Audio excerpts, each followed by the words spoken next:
That was Etude number 15 from the Rose 32 studies. I'm here to give you some practice hints so that you could practice this piece for successful performance at your regional auditions. It's been my experience throughout the years that slow etudes are much more difficult to perform than the fast etudes. At first, this doesn't make any sense, but when you think about it, the reason is that the sense of tempos are so slow, and it's much more difficult to hide inaccuracies, especially in rhythms and articulations.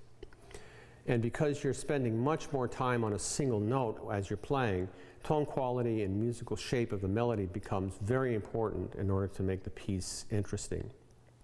Here are a few things that you could do to practice this piece. The first note, the very first note, presents a particular problem in itself.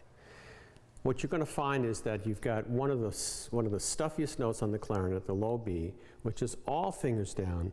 So you have to make sure you have plenty of support to push the air all the way through the instrument. One of the biggest mistakes that I see most high school students do is that they're using too much jaw pressure, pressing up against the reed. So when that happens, what you end up doing is constricting the vibration of the reed.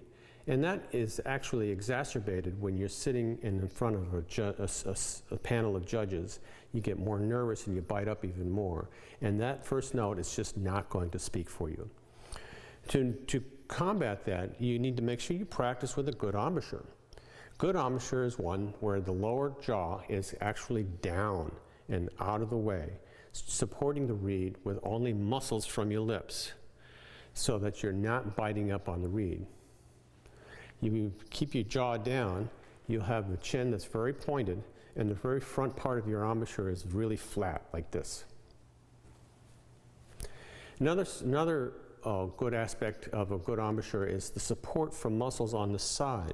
What you want to do is have the muscles be pressing in, a lot like a pucker or a whistle, a very strong pucker, very strong whistle, so that you're pressing in and supporting the reed on the corners rather than pushing up against the reed in this way with the jaw. So I would suggest that you practice playing the very first note several times with the metronome. When I played this etude, I set my metronome to a quarter note equals 52.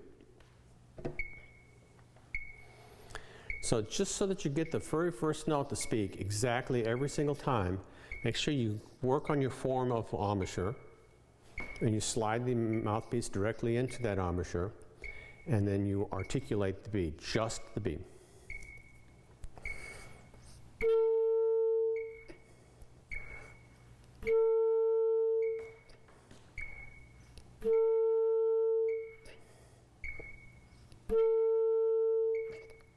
The more accurate you are with the metronome, the more control you have with that beat.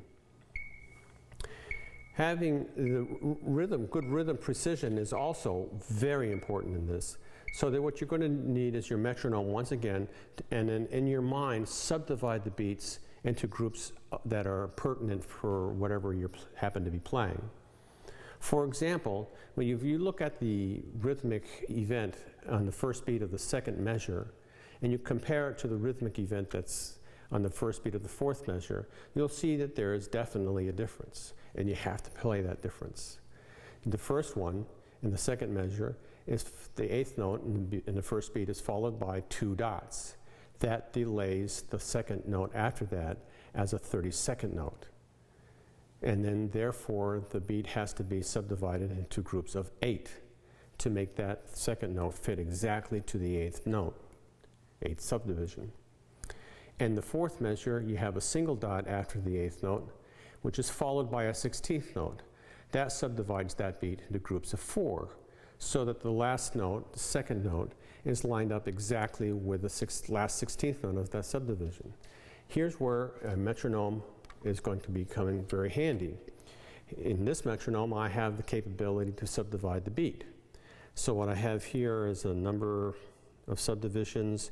I'm going to subdivide the beat into 4 subdivisions so that I can play the 16th note in the fourth measure. And this is what we get. 1, 2, 3, 4, 1, 2, 3, 4, 1, 2, 3, 4. Now I'm going to see if I can fit that rhythm in the fourth measure exactly with the metronome.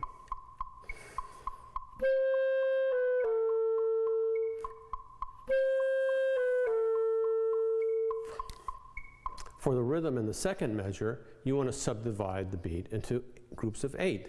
So the subdivision then goes up 4 more to a subdivision of 8, and that sounds like this. 1, 2, 3, 4, 5, 6, 7, 8, 1, 2, 3, 4, 5, 6, 7, 8, 1, 2, 3, 4, 5, 6, 7, 8, 1, 2, 3, 4, 5, 6, 7, 8. And then the last note has to line up with note subdivision number 8. Here's the performance of the second measure.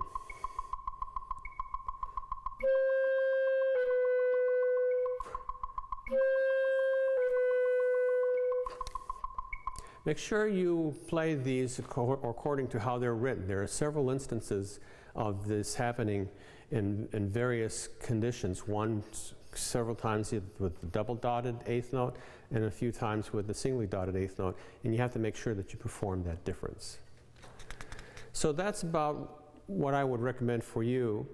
And the main goal, of course, is that you play this very expressively.